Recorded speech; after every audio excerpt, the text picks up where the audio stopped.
Siang dok, ini saya demam naik turun terus sejak 2 hari. Batuknya juga ganggu banget dok, ngekel susah berhenti sampai perut sakit. Terus dahaknya ada sih, tapi susah keluar. Sama tenggorokan juga sakit dan ada flu-nya juga. Flu-nya apa disertai gangguan penciuman, Pak? Nggak ada sih dok, kalau itu saya juga sudah vaksin booster dok. Nah, orang di rumah atau temennya apa ada yang batuk pilek juga? Iya dok, ini awalnya memang anak saya yang duluan sakit. Baru saya ketularan. Apa imun saya turun ya kecapean? Oke, Pak, coba kita periksa fisik dulu sama nanti saya ada mau periksa lab sederhana ya. A few moments later. Gimana dok hasilnya? Nah, kalau dari pemeriksaan saya, ini memang Bapak terkena infeksi saluran napas atas, Pak. Tapi untuk suara paru-paru sih saya dengar masih bagus. Nah, ini hasil laboratoriumnya kesannya menunjukkan gambaran infeksi virus ya. Nah, ini kalau hasilnya begini sih penyebabnya bisa macam-macam virusnya, Pak. Bisa influenza, adenovirus, COVID-19, demam denggi ya, penyebab demam berdarah yang fase awal-awal itu juga bisa. COVID?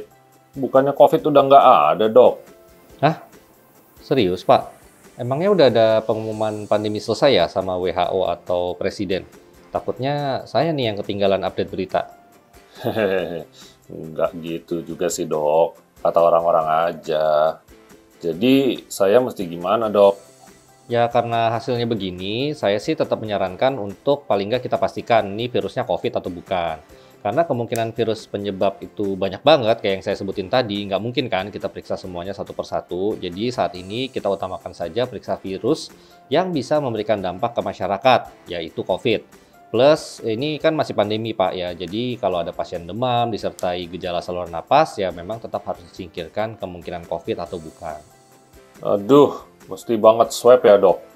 Nggak usah lah dok, paling ini kecapean aja.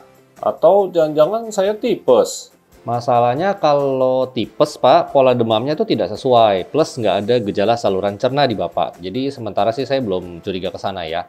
Nah kalau swab, saran saya lakuin aja Pak untuk cek antigen. Nah kalau bukan COVID, pasti negatif kok. Kalau saya nggak usah swab aja gimana dok? Ya saya cuma bisa nyaranin ya Pak, karena kalau nggak dipastiin iya atau tidaknya dan amit-amit ternyata bener COVID nih, kan ada resiko virusnya makin menyebar di masyarakat. Belum nanti kalau kena populasi rentan, ibu hamil, anak kecil, orang lanjut usia banget, banyak komorbid, bisa banyak jatuh korban lagi. Belum kalau Bapak positif, ini penting untuk lanjut protokol kontak tracing-nya supaya rantai penularan bisa di-stop. Tapi ya kalau Bapak tetap nggak mau di-swab, saya sangat menyarankan Bapak tetap isolasi mandiri sampai paling tidak 10 hari dan bebas gejala.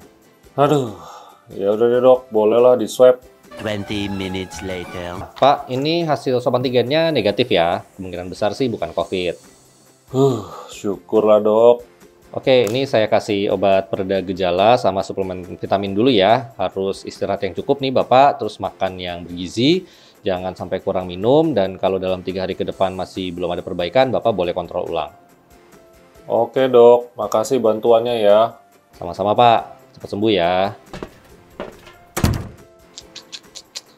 Gile, udah pakai helm full begitu aja masih kena virus. Apa jangan virus baru lagi nih. Udah, mana nih vitamin? Vitamin gue mana nih?